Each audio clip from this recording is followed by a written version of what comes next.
My name is Paul Ruiz of the Entrust Group.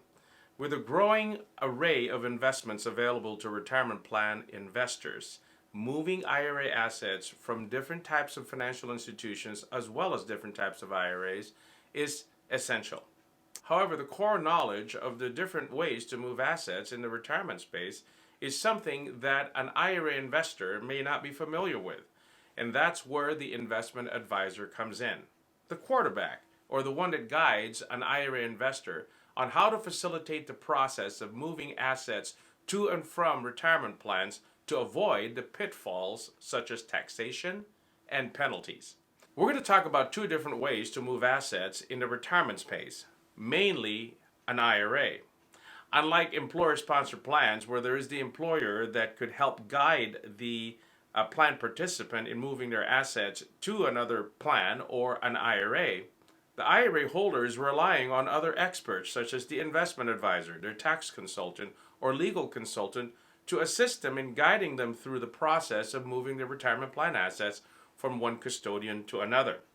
Whether it be the IRA holder is trying to avail of a different investment, which means they have to move it to another custodian, or in some cases they may not have a choice. A custodian may have decided to resign from being the custodian of an IRA in which an investment is no longer something that they would want to carry.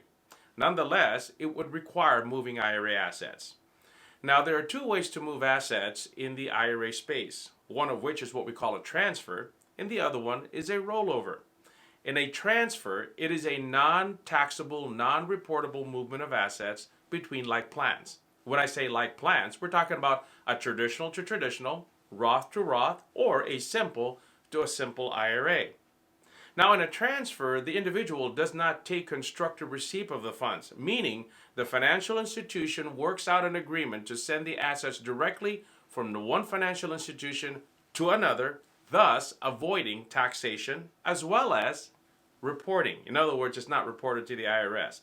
That is the most ideal way to move retirement plan assets if all they want to do is to move it from one financial institution to another. In some cases, however, the IRA holder may have inadvertently asked for a distribution of those retirement plan assets in the effort to move it to another financial institution. As a matter of fact, in some cases, the IRA holder may not have had a choice, meaning some custodians who decide to resign from being the custodian of a person's IRA, therefore they give the IRA holder a certain time frame, sometimes 30 to 90 days, for the IRA holder to determine where they would want to move the assets. After that time lapses, most IRA custodians will in turn distribute the asset. Therefore, now we have a distribution. In a distribution, there is typically a 10% withholding rate. However, the IRA holder can choose to waive out of that 10% withholding rate. An amount withheld is sent to Uncle Sam. As an example, if an individual takes a $1,000 distribution, their check will only be for $900. The $100 that is withheld is sent to the IRS. Now, if an individual decides that they don't want to get taxed on the amount distributed, they have a statutory time frame of 60 days to put it back in. In other words, they have 60 days to roll over those assets. Now, 60 days start from day one, which is the day after they take constructive receipt of the funds or the asset itself. From there, the individual must put back those assets within a statutory time frame of 60 days. Now, keep in mind, in some cases where withholding does apply, if the IRA holder does not want to get taxed on the amount of the distribution, the amount withheld must be made up out of pocket.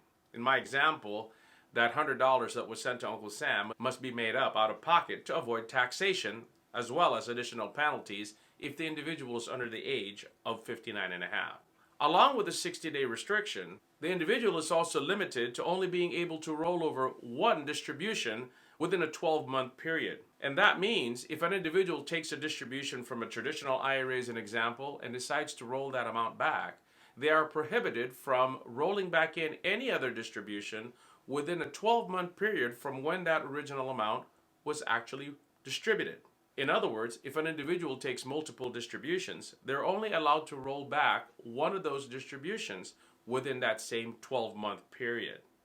I hope you find these tips helpful for you as an investment advisor in guiding your clients through moving retirement plan assets in the IRA space. Again, my name is Paul Ruiz of the Entrust Group.